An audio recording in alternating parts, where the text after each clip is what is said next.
좋은 아침입니다. 시편 66편 1절부터 12절 묵상하도록 하겠습니다. 1절 온 땅이여 하나님께 즐거운 소리를 낼지어다. 2절 그의 이름의 영광을 찬양하고 영화롭게 찬송할지어다. 3절 하나님께 아뢰기를 주의 일이 어찌 그리 어미하신지요. 주의 큰 권능으로 말미암아 주의 원수가 주께 복종할 것이며 온 땅이 주께 경배하고 주를 노래하며 주의 이름을 노래하리이다 할지어다. 셀라. 시편 65편에 이어서 또 다시 하나님께서 이제 은혜의 때에 다윗을 서게 하시고 그때에 부른 다윗의 아름다운 찬양이 수록되어 있습니다. 먼저 시인 다윗은요 온 땅을 찬양의 자리로 초청하고 있습니다. 하나님께 즐거운 소리를 내라 이렇게 명령하고 있습니다. 그러면서 하나님을 즐거워하며 하나님을 찬양해야 될 주제를 2절에 제시하고 있는데요. 그것은 무엇이냐고 하면 그의 이름의 영광입니다. 그의 이름의 영광을 찬송하라는 것입니다.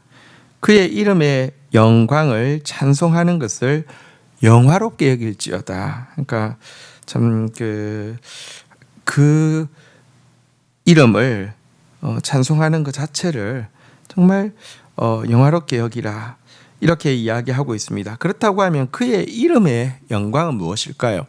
하나님의 이름은 하나님의 성품과 또 하나님의 이름은 하나님의 능력을 가장 잘 드러내는 것인데요. 하나님의 그 이름의 성품, 하나님의 이름의 능력은 구체적으로 무엇을 이야기하냐고 하면 하나님의 성품은 말씀하신 것을 말씀대로 이루시는 것을 이야기하고요. 하나님의 능력은 그 말씀을 이루심으로 말미암아 이루어지는 구원을 이야기합니다. 다시 말하면 말씀대로 구원을 이루시는 하나님의 영광을 찬양하라는 것이 그의 이름의 영광을 찬양하라 이런 의미가 되겠습니다. 말씀대로 구원을 이루시는 하나님의 영광, 이것이 우리가 또 만민이 그분을 즐겁게 찬양해야 될 찬양의 주제입니다.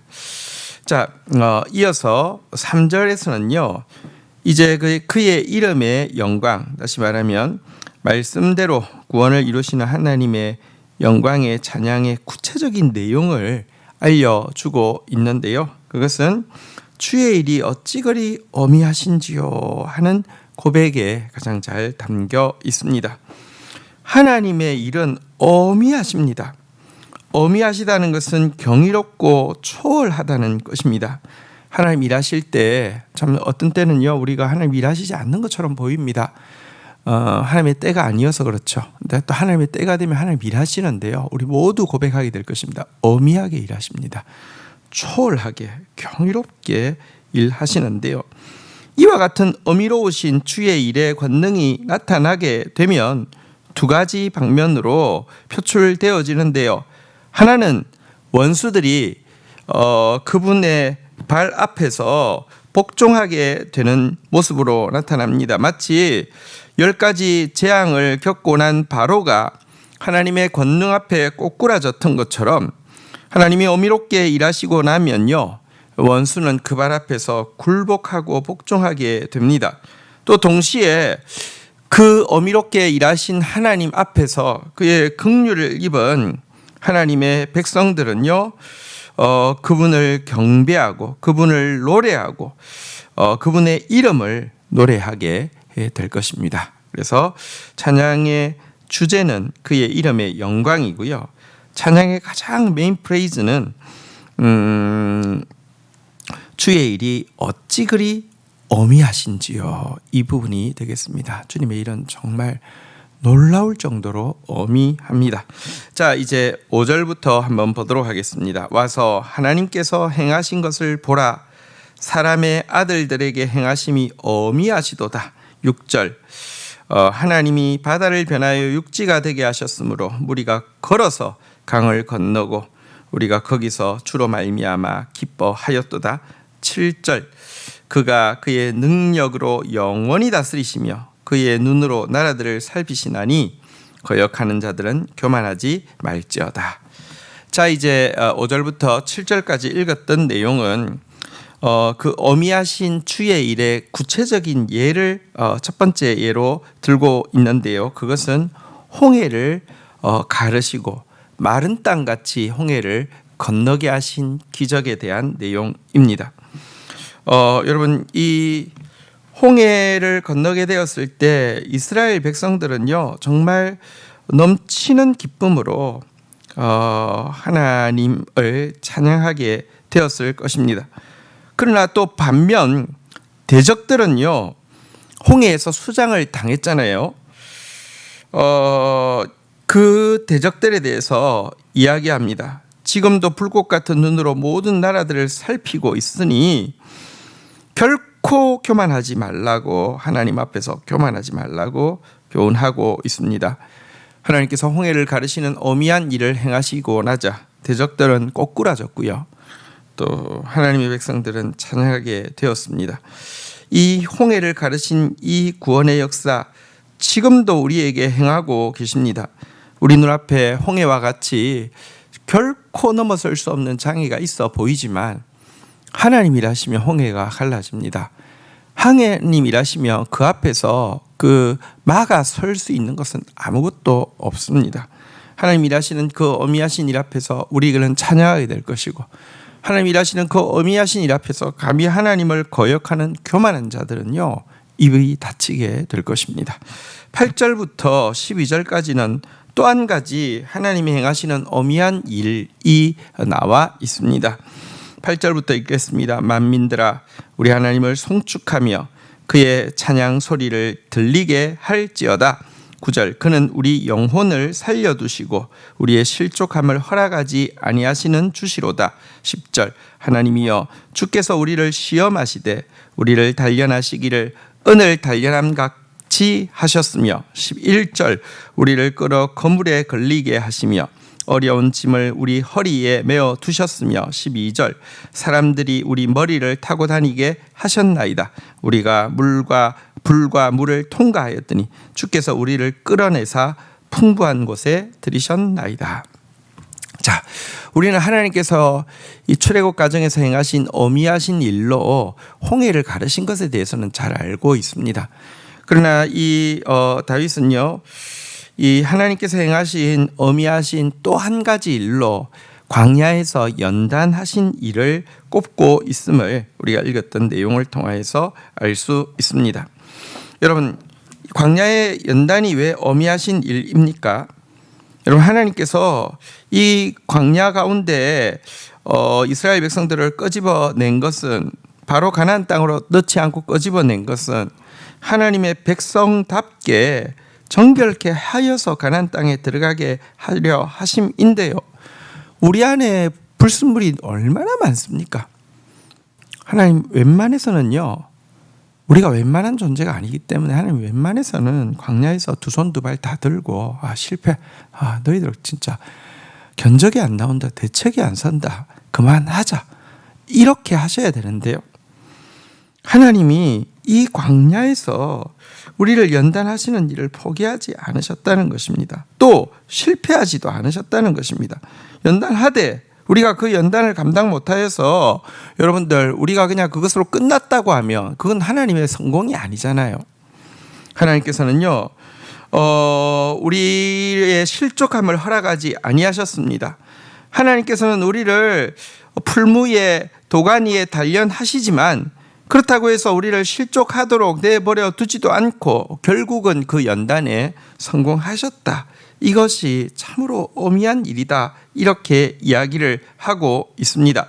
특별히 11절, 12절에 보면 연단의 과정에서 우리가 반드시 거치게 되는 힘든 연단의 단계 세 가지가 나옵니다. 첫 번째는요, 그물에 걸리게 하시는 것입니다. 두 번째는 어려운 짐을 우리 허리에 메어 두시는 것입니다. 세 번째는 사람들이 우리 머리 위를 타고 가게 하는 것입니다. 이것이 연단 과정에 꼭 들어가 있는 세 가지 과목들이죠. 첫 번째, 그물에 걸리게 우리를 끌어서 그물에 걸리게 한다는 것은 아무것도 할 수 없게 한다는 뜻입니다. 무기력 가운데 빠지게 한다는 것입니다. 우리는 지금 나는 이것도 하고 싶고 저것도 할 수 있고 막 이런 것들이 많습니다.